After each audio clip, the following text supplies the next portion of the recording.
ॐ विश्वस्मै नमः। ॐ विष्णवे नमः। ॐ छिन्नसंशयाय नमः। ॐ शोकनाशनाय नमः। ॐ जन्ममृत्युजरातिगाय नमः। ॐ मङ्गलाय परस्मै नमः।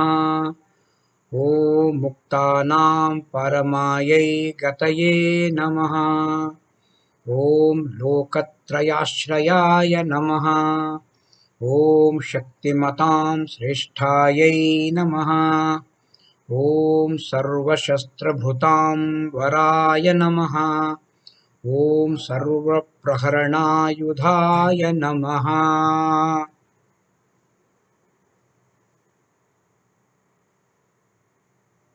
ध्यानश्लोक।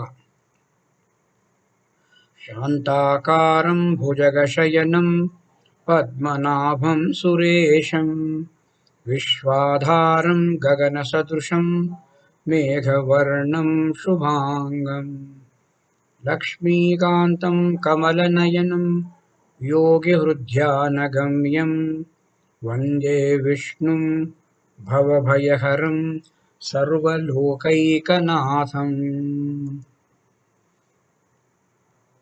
30th verse of Sri Vishnu Sahasranama. ओजस्तेजोद्युतिधरः प्रकाशात्मा प्रतापनः रुद्धः स्पष्टाक्षरो मन्त्रः चन्द्रांशुः भास्करद्युतिः। ओजस्तेजोद्युतिधरः प्रकाशात्मा प्रतापनः रुद्धः स्पष्टाक्षरः मन्त्रः चन्द्रांशुः भास्करद्युतिः। ॐ ओजस्तेजोद्युतिधराय नमः।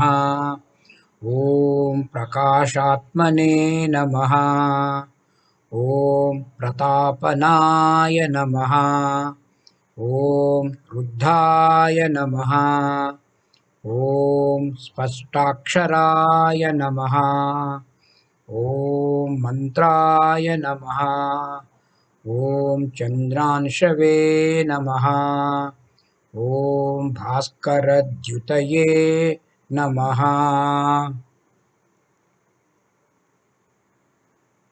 ओजस्तेजोद्युतिधरः is a compound word which means possessed of ojas, life energy, tejaha, valor, duty, effulgence. Ojas tejo dyutidharaha, one who is the possessor, dharaha, of perfect physical virility, ojas, all brilliancy, tejas, every beauty, duty. These three terms indicate perfection at three different levels of personality known to us. Ojas is glowing health, physical, due to perfect balance in the constituents, we call them tattvas, of a healthy body. This virility in us, when conserved, disciplined, and trained, can, through meditation, it can be converted into intellectual brilliancy and integration of integration into a perfect personality. Tejas. Tejas is a glow or shine of an individual who has thus sublimated ojas. Normally, this is associated with sages and saints, Mahatmas. We can see a glow or a shine in their face. This is because of the high mental maturity, high spiritual discipline which they follow. Similarly, duty, a yogi, through intelligent living and a devoted life of continuous meditation with ojas and tejas, grows to become a saint of divine realization. He will have duty,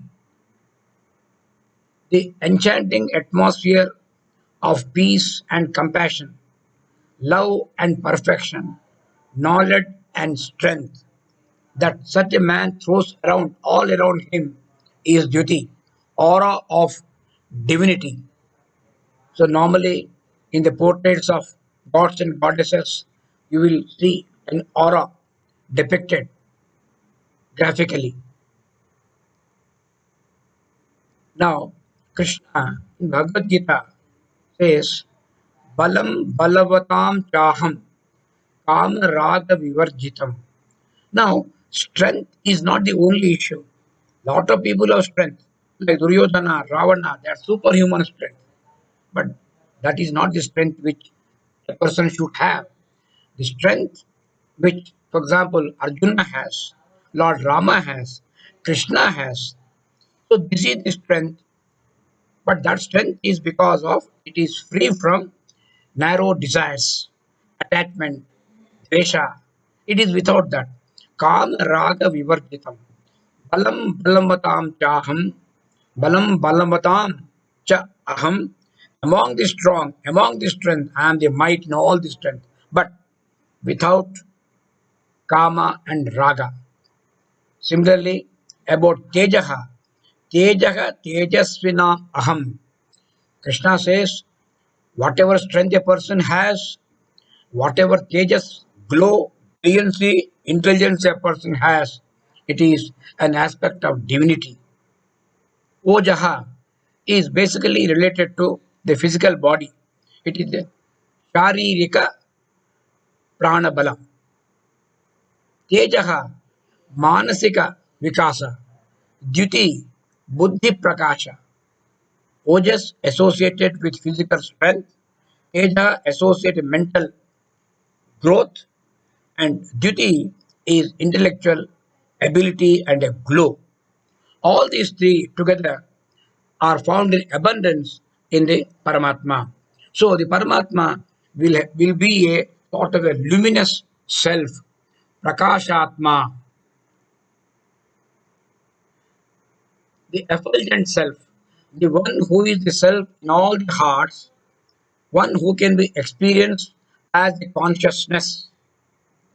The Supreme is the source of all illumination, physical, like what we see in the sun and the moon, or the glow, the knowledge which we found in sages.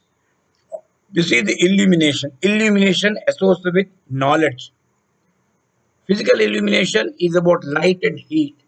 The illumination which we talk of a spiritual and intellectual level is to be found in great sages and saints. So this is the supreme is the source of all such illumination, which shines upon all experiences in all the three planes of consciousness, in all living creatures, at all times. So, this is the effulgence which is associated with the universal and absolute self, none other than Mahavishnu. So, luminous self is Prakashatma. And the same thing you will find in sun, and it comes out in the form of heat and light. Pratapanaha. Tapa is heat. Tapana is one who heats. Pratapanaha is the one who heats everybody to a very great extent. One who manifests himself as essential thermal energy, the life potential, which is so important for every living creature. And this is coming from Lord Krishna. This is what Krishna has said. It already has come in one or two names of Vishnu Sahasranama. We can recapitulate that. In chapter 15, 12th and 13th verses, these two are available there. The light residing in the sun, which illumines the world, the light in the moon and the fire, know that light to be mine. Yat adityagatam tejaha jagat bhasayate यच्चन्द्रमसि यच्चाग्नौ तत्तेजः विद्धि मामकम्. Now, Supreme is also the one who is supporting and nourishing the plants by becoming juicy moon. As sun He is giving us light and heat. As moon, he is giving us nourishment in all the plants. Both are very essential for agriculture and for the crops. Verse 13 says, Gama Vishyacha Bhutani. Gam, Gama is the earth. Gama Vishyacha Bhutani. That means permitting the earth. Dharayami Aham Ojasa. I support. I support with energy. I support beings by energy. Ushnami Chaushadihi Sarvaha Somo Bhutva Prasatmakaha. By becoming by becoming a juicy moon, the Supreme is telling, I nourish the plants, permitting the earth. I support beings by the energy. Gama Vishyacha Bhutani Dharayam Yahamojasa Pushnami Chaushadihi Sarvaha Somo Bhutva Rasatmakaha. The Supreme Soul is the storehouse of righteousness, knowledge, and dispassion, called Ruddhaha, Riddhi, one who is ever full of all prosperity. As we know, Ganapati supposed to have two consorts, Riddhi and Siddhi. Siddhi is success, Riddhi is prosperity. Ruddhaha, one who is ever full of all prosperity. As the very Lord, as the very Lord of Goddess Lakshmi, Vishnu is the one who has all glories, all Aishwarya. When the entire universe of wealth, strength, and beauty is itself a manifestation from Him, He Himself must be the absolute glory, Ruddhaha.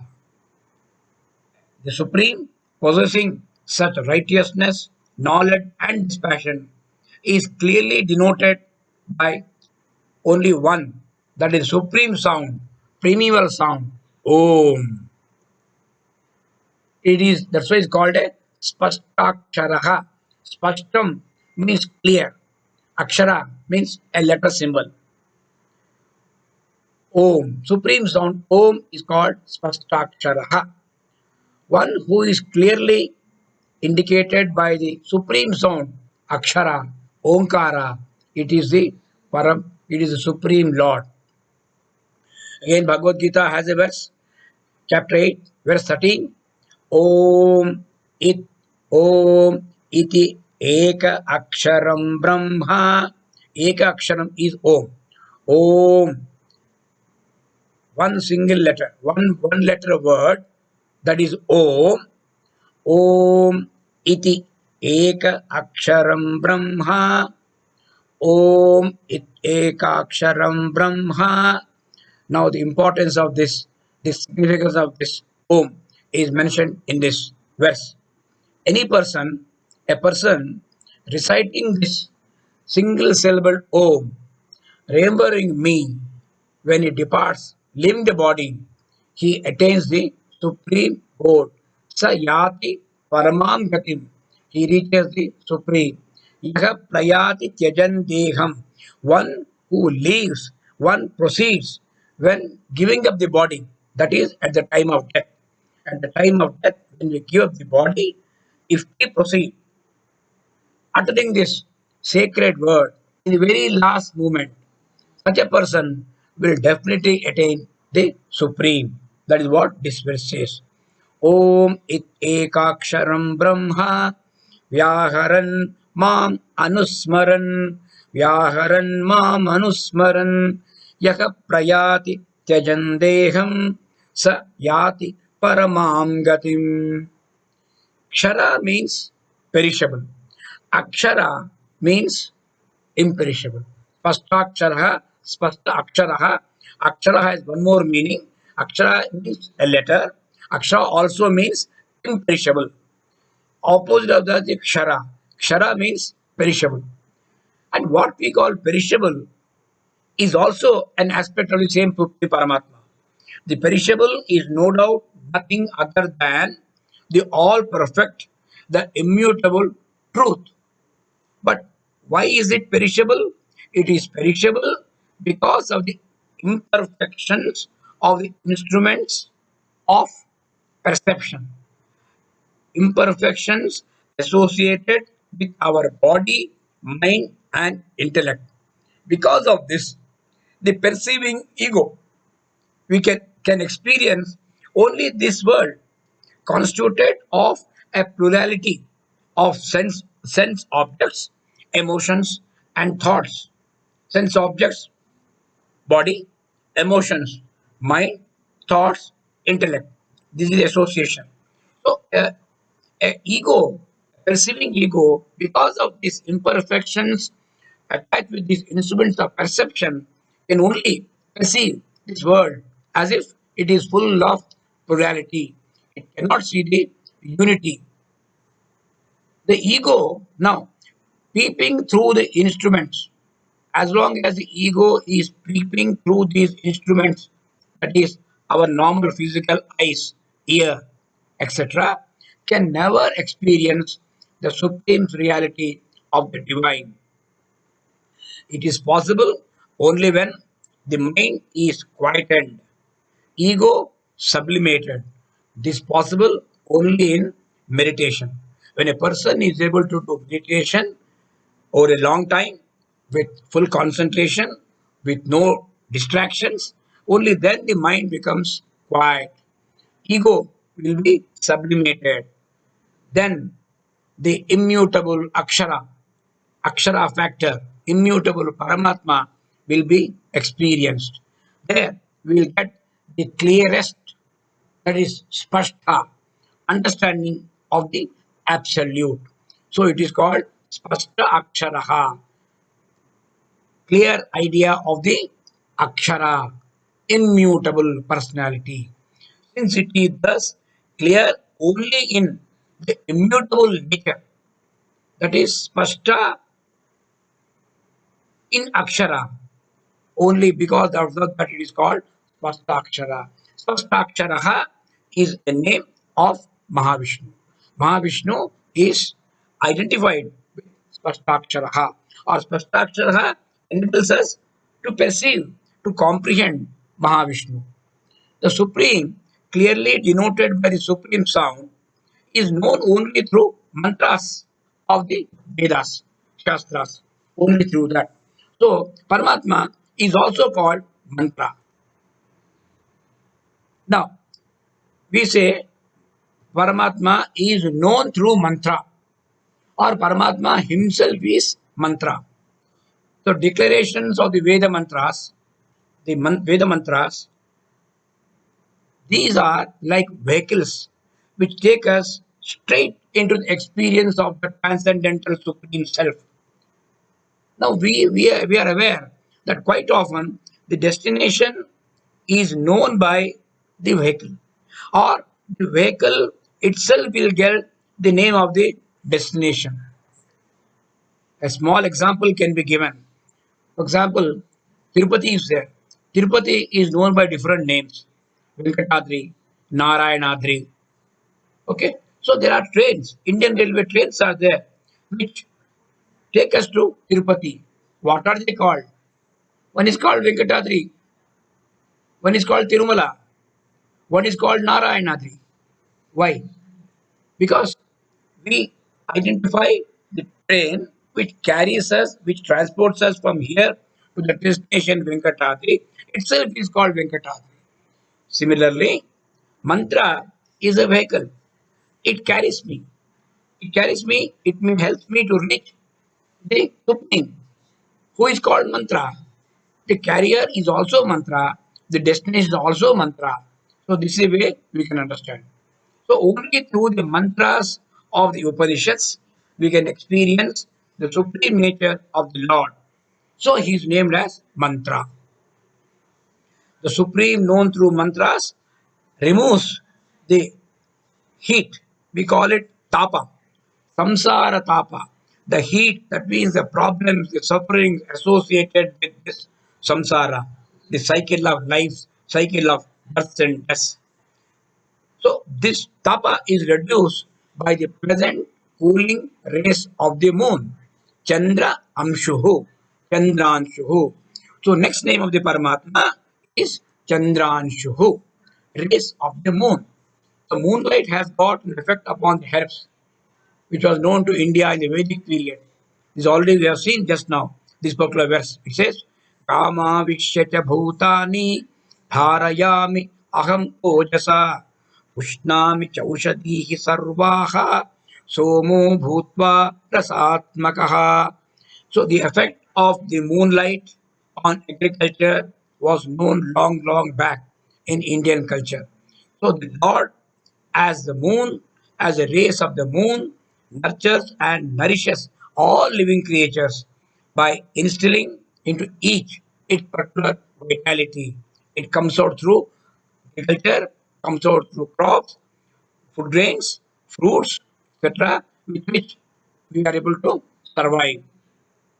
So, though this is the deep philosophical significance, superficially also the beauty, calm, and peace that the moon suggests to our mind is nothing else than a mere reflection of the infinite peace of Mahavishnu, the supreme, making our life pleasant to rays of the moon, is also the one who is giving us the knowledge, symbolized by the glow of the sun, which is called Bhaskara Dyutihi, the effulgence of the sun. Sun is the center of the solar system. Sun is a source of energy. Sun is ever distributing life and strength to all living beings of the earth. We cannot imagine life without the sunlight. We know there was a time when dinosaurs, etc., also vanished only because sunlight was not available for a very, very prolonged time, maybe a period of 100 years, as the scientists will tell. So, why it happened is a different story. But that shows the importance of sun. At the same time, the sun stays where he is. Sun never interferes with our life. He blesses life from far. So he is a mere witness. He is a Sakshi. Mahavishnu is also like this, who may stay wherever he is. He may stay far or he may be within us. His mere presence, he enlivens us. This is true of the not only the physical sun, the solar sun, but the sun of life, the Atman. The sun of life is Mahavishnu. He takes care of that. Now, the Supreme as sun not only gives light to the moon, but is also responsible for its emergence, which we'll discuss in the next verse, in the next video. सर्वेषां स्वस्तिर्भवतु सर्वेषां शान्तिर्भवतु सर्वेषां पूर्णं भवतु सर्वेषां मङ्गलं भवतु ॐ शान्ति शान्ति शान्तिः